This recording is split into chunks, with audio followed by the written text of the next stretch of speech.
Oh, hi there. Welcome to JJ Podcast, where we like to interview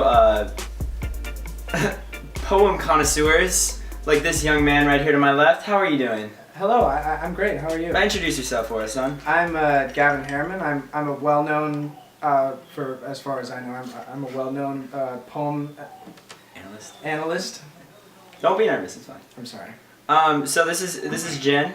Hi. She likes poems as well. So tell us a little about your poem today that you brought to us. I have brought in the poem Narcissa. It's by Gwendolyn Brooks. It's a great little poem. It is. It's a great one. What would you like to talk about? So just give us a little rundown of theme, possibly, Okay. something like that. So Narcissa by Gwendolyn Brooks is a great poem about this little girl named Narcissa, as the title indicates. And when one reads this poem, you have to look at the title first. And when you look at that title, I thought maybe this is naming a girl, but the questions I had were, what were the significance? What was the significance of this name? So as I read it, I took it further, and I understood it was quite simply just the name of a girl. And to be honest, this poem is very, very literal. So the literal aspect of the poem goes very far, and I would say the theme of that is very interesting because, as literal as the poem is about this little girl that has maybe not as many friends as everyone else does, but she likes to use her imagination in order to play. Awesome. Mm-hmm. So how would you say the syntax contributes to that message?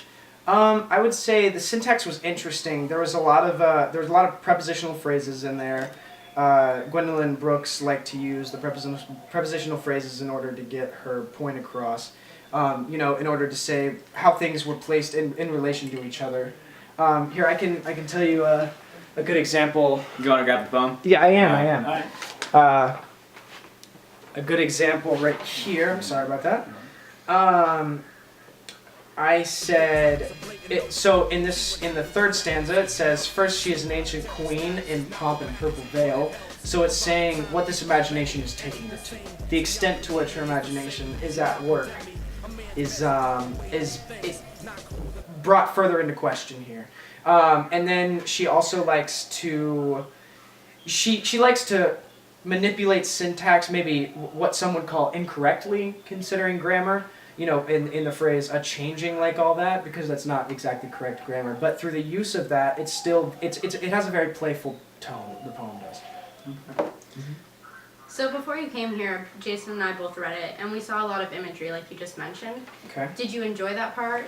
I did. I enjoyed the imagery thoroughly because she did a great job of bringing this little girl to life with so little, and explaining her surroundings and her imagination and the journey that she takes through that imagination. So I thought that was wonderful and interesting at the same time.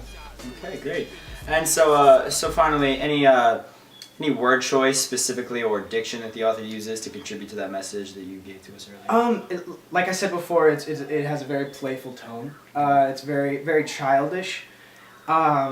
And childish may have a negative connotation, but I mean that as far from negative as possible. It has a very playful and childish connotation, and some words that contribute to that are the words like playing and ball and jacks. Just talking about those games that they're playing, and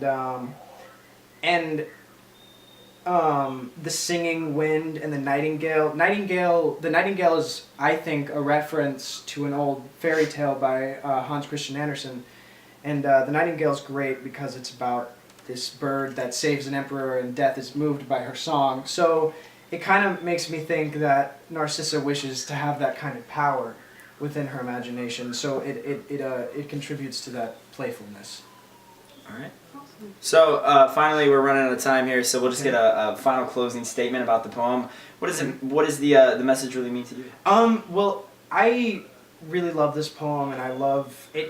It makes me think there are different ways to play, and there are different ways to think, and maybe not one is right, maybe not one is wrong, but it all works together and meshes into this wonderful story that can be weaved that we call life. So I think that's interesting, and that's what it means to me. All right. Well, thank you very much, Gavin, Thank you. for bringing Narcissa to our attention. And Of course.